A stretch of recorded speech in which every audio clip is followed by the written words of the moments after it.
다음 진행 과정은 PHP를 설치하는 과정입니다. MySQL은 CMake라서 과정이 조금 다르지만 아파치하고 거의 비슷합니다.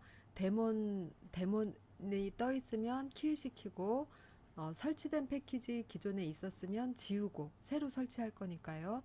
그리고 받아놓은 압축 파일 역시 확장자를 보고 적당한 압축 풀기 알고리즘을 선택해서 여기는 라지 J를 썼습니다. XG이기 때문에. 그래서 풀어놓고 풀면 서브 디렉토리가 생기죠. 이제 두 번이나 해봤기 때문에 아실 겁니다. 그 서브 디렉토리로 들어가서 펌피겨 하기 전에 먼저 요거를 설치를 하셔야 됩니다. 꼭 주의하세요. 이 부분을 설치를 해주세요. 설치한 다음에 컴피겨 하는데 여기에는 조금 옵션이 많이 들어가죠. 예, 이 옵션 이대로 사용해서 컨피겨를 하시면 됩니다. 그런데 여기서 보면 MySQL이 여기에 설치되어 있다라고 알려주고 아파치는 여기에 설치되어 있다라고 알려주면서 PHP를 설치하죠. 그러니까 설치하는 순서가 여기서 드러나고 있죠. PHP를 맨 나중에 설치하는 게 맞다라는 거를 아실 수가 있을 거예요.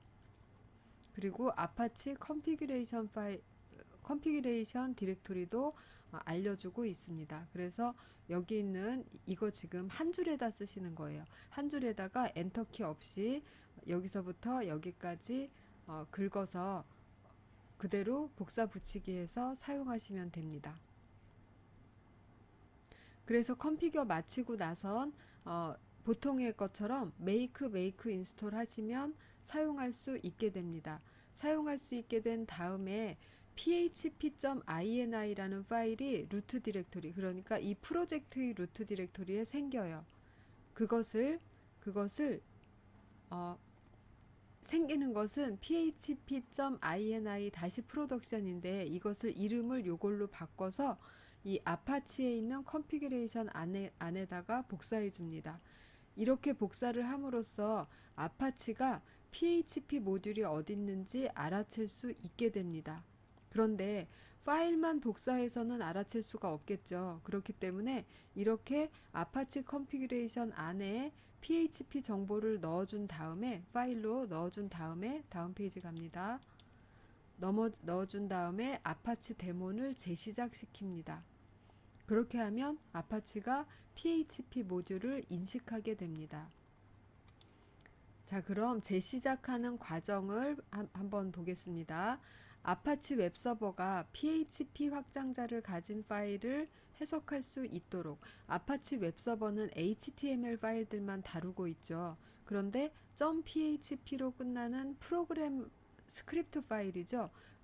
그런 파일들을 해석할 수 있도록 아파치의 컨피규레이션 파일은 요겁니다. http d.conf고 이 파일은 아파치 밑에 conf 밑에 위치해 있어요.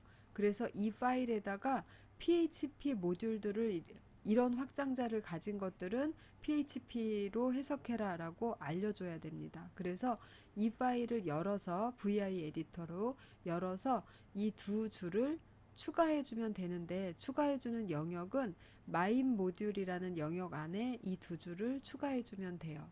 이거는 이 영역을 찾아가 보면 어떻게 추가해야 되는지 눈에 잘 보입니다. 이렇게 추가까지 한 다음에 그럼 지금 아파치를 재시작해야 되는 이유가 두 개가 생겼죠. 요 앞에서 잠깐 앞으로 가보면 이 파일을 컨피규레이션 안에 넣었죠. 또 하나는 컨피규레이션 안에 있는 이 주된 컨피규레이션 파일 안에 내용을 또 추가했죠. 그러면 이것들을 인식하게 하기 위해서 아파치 데몬을 재시작시킵니다. 이렇게 해서 아파치 컨트롤 해서 리스타트 하면 데몬이 재시작됩니다.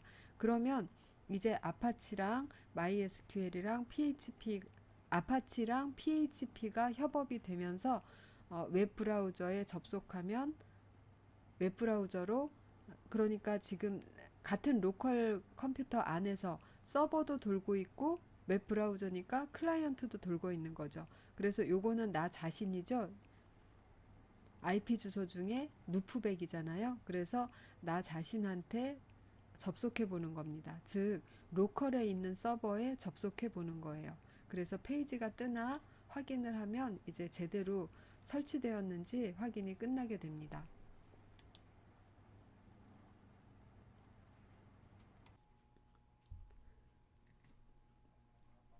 다음은 이제 기말 시험을 앞두고 한 학기 총 정리를 하면서 기말 시험 힌트를 드리려고 합니다. 참고로 지금 14주에 진행한 내용은 기말 시험에 제출하지 않겠습니다. 14주 바로 다음 주가 기말 시험이니까 당연히 과제도 없고요. 지금부터 제가 훑어드리는 내용을 쭉 따라오시면서 기말 시험 준비를 철저히 하시기 바랍니다.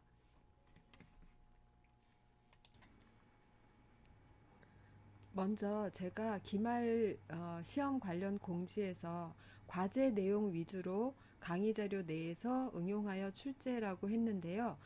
과제 내용 위주로 다 낼 겁니다. 과제 내용 위주로 낼 건데 과제에서 100% 나옵니다라고 말씀드리면 혹시 어, 예제의 순서나 이런 것까지 그대로 나올 거다라고 생각해서 그냥 달달 외우시는 분이 그런 분 안 계시겠지만 혹시 그런 경우가 나올까봐 여지를 두는 말을 적은 겁니다.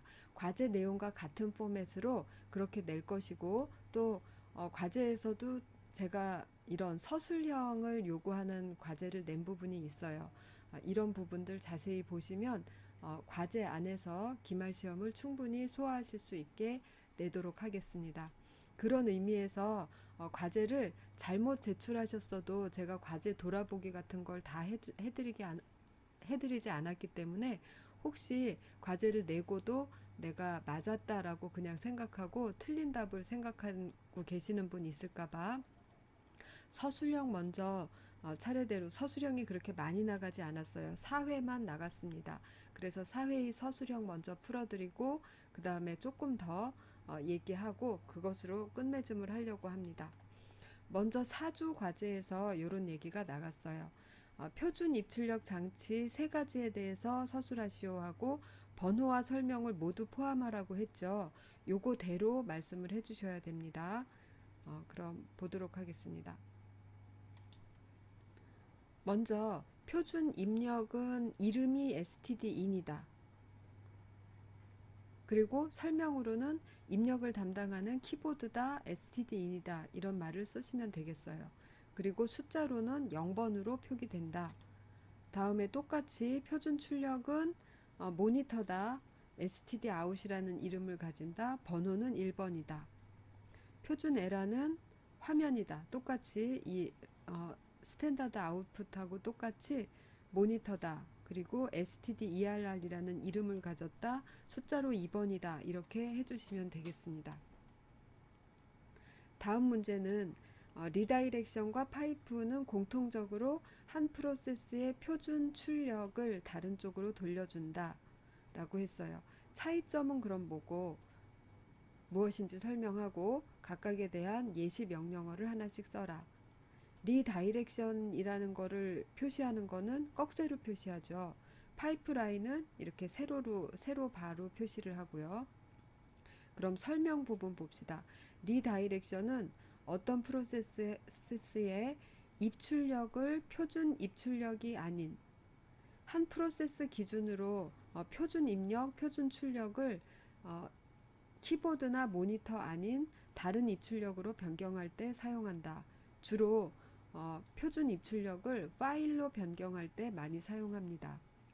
그런 것이고 파이프는 어떤 프로세스의 표준 출력이 다른 프로세스의 표준 입력으로 쓰이게 하는 것을 말한다 라고 했어요. 그러면 파이프라인을 쓰지 않으면 표준 입출력을 리다이렉션 하는 것만으로는 두 개의 프로세스를 연결하지는 못하겠죠. 그래서 이것은 파일로 넣을 때는 이런 식으로 쓰고 다른 프로세스로 넣을 때는 파이프라인을 씁니다.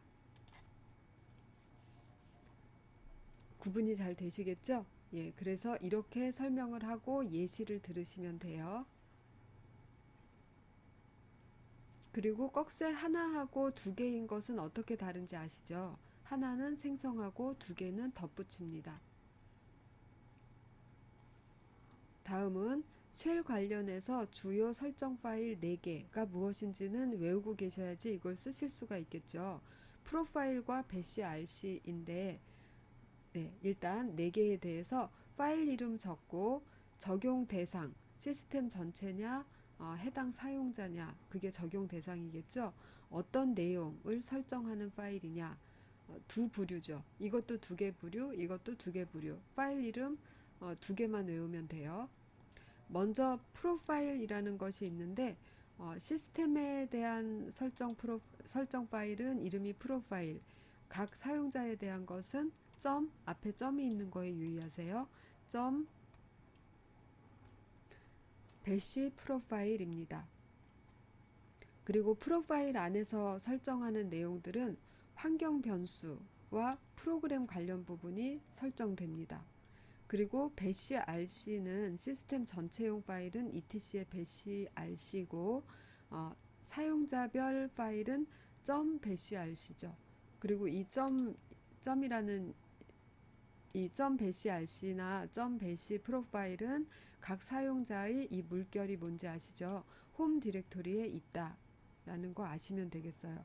그러면 배시 RC에서 설정하고 있는 내용은 얼라이언스나 함수를 설정한다라고 했습니다. 이러한 내용들이 언급이 되면 4점을 드렸어요. 그럼 4주 여기로 마치고 계속 서술형 보겠습니다. 다음 6주 과제입니다. 위에는 문제 푸는 거고 밑에 3개의 표를 합해서 아래와 같이 하나의 표라고 분명히 말씀드렸는데 2개의 표를 각각 그려주신 분들 있어요. 하나의 표로 2표의 관계를 한번 생각하면서 총정리해보라는 뜻이었습니다. 수기 작성해서 이것도 손으로 직접 쓰시면서 생각해보라는 얘기였어요. 캡처본을 제출하세요. 이렇게 했습니다. OSI 계층하고 매치되게 TCP/IP 계층을 매칭시킬 수가 있죠. 그렇게 매칭시키고 각각의 단위에서 전송 단위는 뭐냐, 역할은 뭐냐 이렇게 간단하게 적어봐라 라는 거였고 각 단계에 있어서의 프로토콜을 3개 정도는 외우고 계셔야 됩니다. 쓸 수 있게. 그 프로토콜이 대략 어디에 사용되는 건지까지 아시면 더 좋고요.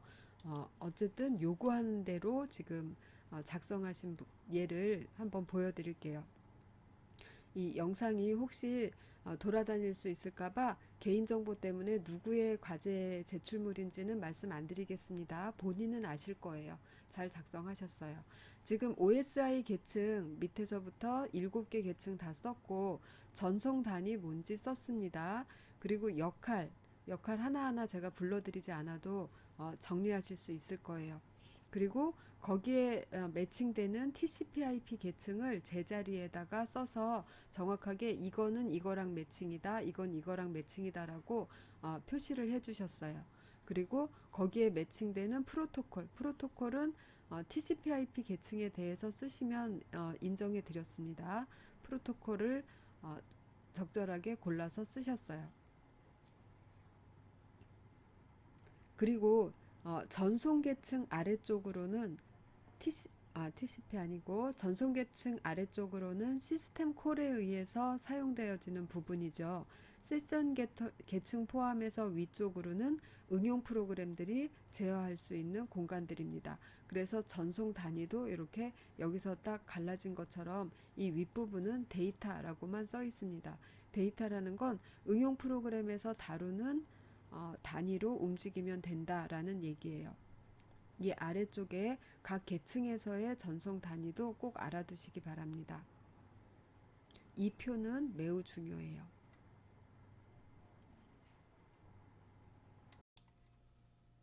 다음은 7주의 과제였습니다. 아래와 같이 4개의 부서에 각각 주어진 대수의 인터넷 장비가 있다. 그런데 이것은 게이트웨이 불포함이라고 했어요. 먼저 쭉 다 읽은 다음에 얘기해 봅시다. 조건 첫 번째는 각 부서에 속한 PC들끼리는 전부 같이 한 개의 서브넷에 포함되어야 된다. 10대 63대 단위로 한꺼번에 들어가야 되지 쪼개서 들어가면 안 된다. 2개 이상의 부서를 하나의 서브넷에 포함시키는 것은 허용된다. 합할 수는 있다는 얘기죠. 최대한 여러 개의 서브넷으로 나눠서 관리하고자 한다.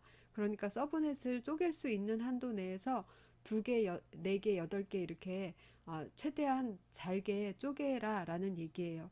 이 회사로 들어오는 공인 IP는 204 뭐뭐뭐이다 예요. 그럼 여기서 얻어낼 수 있는 것은 무엇이죠? C클래스이다 인 것이죠. 네. 제출할 내용은 서브넷 개수와 개수는 몇 개로 하겠다. 그렇게 정한 이유를 설명하시오. 상세히 설명하시오. 이런 과제였는데요. 여기 먼저 보면 게이트웨이 불포함이니까 여기에 써 있는 대수에 플러스 3한 것만큼을 하나의 서브넷에 넣을 수 있어야 되죠. 브로드캐스트 주소, 네트워크 주소, 그리고 게이트웨이 주소가 3개의 인터넷 주소가 필요하기 때문에 63대가 지금 가장 커서 이게 제일 부담이 되는데 66개의 인터넷 장비가 하나의 서브넷 안에 들어갈 수 있어야 돼요. 그래서 66개가 들어가려면 64라는 게 2의 몇 승이죠? 2의 6승이죠. 그러면 64개가 들어가는 6비트를 호스트 주소에다 할당하고 2비트를 네트워크 주소에다 할당할 수 있는데 그렇게 했을 경우에 64-3 해서 61대의 인터넷 장비만 있어야 되니까 넘치죠. 그래서 2의 6승으로 호스트 주소를 전부 커버할 수가 없습니다. 그럼 2의 7승을 써야 돼요. 그럼 호스트 주소로 2의 7승을 쓰면 네트워크 주소로는 한 비트밖에 못 씁니다. 그래서 2개로 나눌 수 있다. 한 개로 하지 않는 이유는 최대한 잘게 나누고 싶다고 했으니까 하나를 선택하지 않는 거고 4개로 나눌 수 없는 이유는 부서 2의 대수가 몇 대 적다? 3대가 더 필요한데 적다라는 거죠. 맞나요? 66대가 64만큼의 인터넷 장비가 들어갈 수 있는데 61이어야지 들어갈 수 있는데 지금 63이라고 써서 2대가 넘치는 것이죠. 그래서 4개의 서브넷으로 나누려고 하니까 부서 2의 경우에 2대가 넘치기 때문에 못한다. 그래서 2개의 서브넷으로 나누겠다라고 하셔야 됩니다. 그리고 여기에서 어,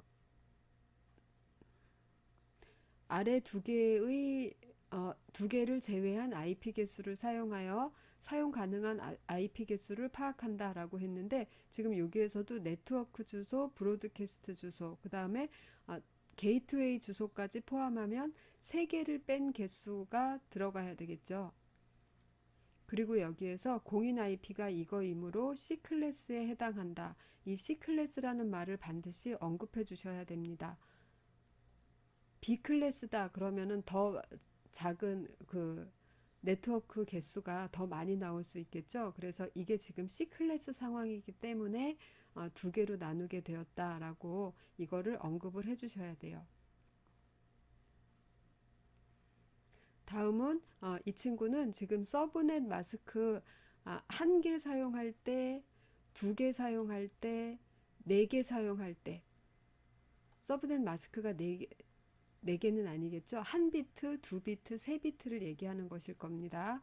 그렇게 했을 때 어떻게 되는지를 각각 설명하고 4개로 그러니까 2비트를 사용해서 4개로 쪼갰을 때는 어떻게 된다라는 것을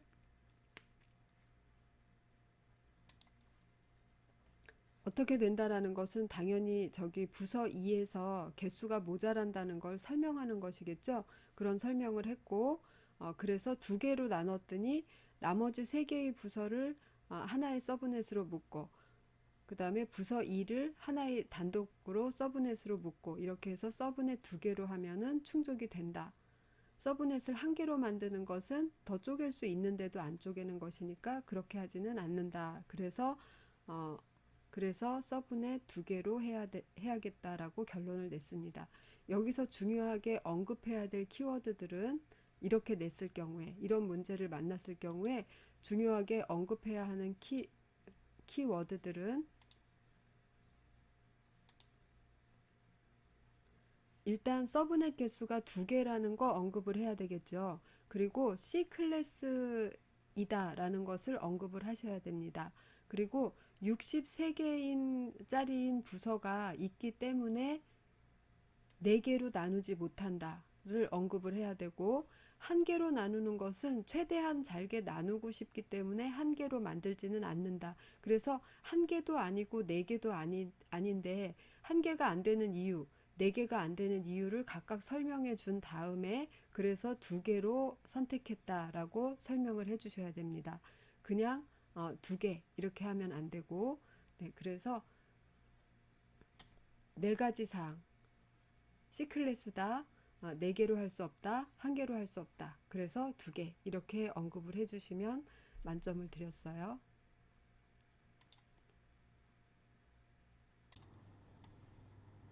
다음은 12주 과제에서 압축 알고리즘 정리하는 부분이 있었습니다. 리눅스에 압축 프로그램 4가지가 있는데 4가지 각각에 대해서 이 사항, 5가지 사항을 정리해 보세요 라는 것이었죠. 이것 역시 여러분들이 수기로 한 번씩 작성해 보시면서 정리하시길 원해서 내준 과제입니다. 이거는 강의 자료에 그대로 답이 다 나와 있는 걸 여러분들이 취합만 하면 되기 때문에 강의 자료에서 한번 볼게요. 압축하는 커맨드와 압축을 푸는 커맨드를 각각 한 번씩 찾아봐라 라는 거죠. 뒤쪽으로 가볼게요. 압축 풀기 커맨드가 나오죠. gzip과 gunzip, bzip와 bunzip2, xz와 unxz 이렇게 커맨드를 쓰시면 되겠어요. 그리고 결과물의 확장자가 뭔지 이것도 꼭 외워두셔야 됩니다. 이 정도는. 결과물의 확장자는 여기 써있죠. 컴프레스는 .large 그 다음에 small gz, small bg2, xg 이렇게 확장자가 나오게 됩니다. 컴프레스 하면 자동으로 이 확장자가 나오게 되죠.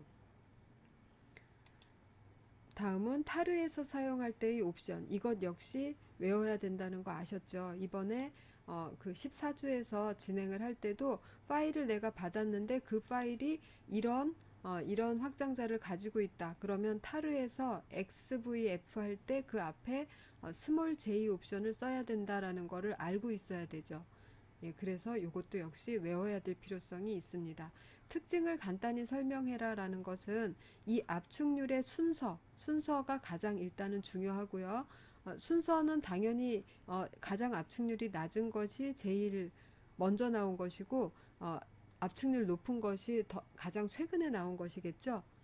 그래서 각각의 알고리즘들에 대해서 이 첫 줄에 나와 있는 설명, 요거 한번 보고 한 번씩 써보시라는 뜻이었습니다.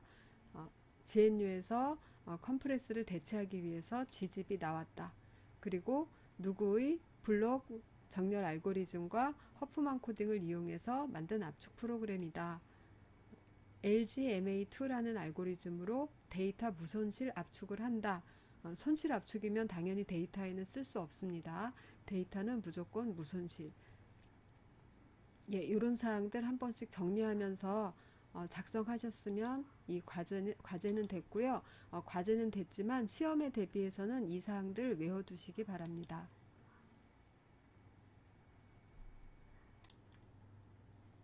이렇게 해서 기말 시험은 아까 말씀드린 대로 과제 내에서 나오는데 과제에 있는 내용을 그대로 내는 것이 아니라 그 내용을 약간 응용해서 낼 수 있으니까 과제의 내용을 성실하게 잘 파악해서 알아두시기 바랍니다. 예를 들면 거기에 나오는 어떤 권한에 대해서 물어보는 문제가 있다. 그런데 거기에 나오는 권한만 알아서는 안 되겠죠. 그 문제에서 RW에 대한 권한만 언급을 했는데 제가 X 권한에 대해서 물어볼 수도 있는 것이죠. 그런 정도의 응용이 있을 수 있고 그 이외에는 전부 과제 내라고 생각하시면 됩니다. 서술형이나 주관식도 전부 과제에서 언급했던 것 내에서 낼 거예요. 그러니까 14주치 물론 그 뒤에 있는 연습 문제 분량이 개수가 많기 때문에 과제 이내라고 해도 결코 만만하지 않은 것을 잘 압니다. 그렇지만 그 연습 문제 충실히 따라해서 한번 해보시고 과제 내의 서술형 부분에서 유의해서 좋은 성과 거두시기 바랍니다.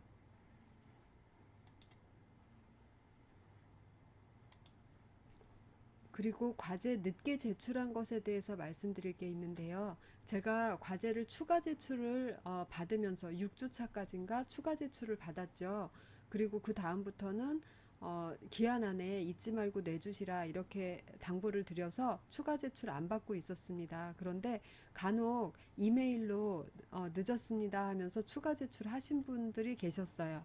근데 그렇게 온 거를 또 완전히 모른 척 할 수 없어서 추가 제출하신 분들은 50%로 6주 이내에 추가 제출은 제가 정한 그 퍼센테이지로 반영했고요. 그 이후에 과제 게시판에 올릴 수 없는데 저한테 이메일로 주신 분들은 제가 50% 반영하겠습니다라고 답변 드렸고 그렇게 할 생각입니다. 그러니까 혹시라도 추가 제출은 안 받는가 보다라고 생각하고 포기하셨던 분들은 추가 제출하셔도 됩니다. 하시면 제가 50%를 반영해 드릴게요. 단 기말 시험 이전까지는 다 마감을 해 주셔야 됩니다. 기말 시험이 다 끝나서 성적 산출이 되었는데 제가 B를 드렸는데 제가 지금 과제 제출할 테니까 점수가 얼마나 올라갈까요? 이런 식의 문의는 안 돼요. 기말 시험 치기 전까지 다 마감을 해야 됩니다. 그렇게 생각하시고 과제와 기말 준비 전부 충실하게 하셔서 기말 시험 오프 시험이니까 그날 얼굴 보도록 합시다. 한 학기 동안 정말 수고 많으셨습니다.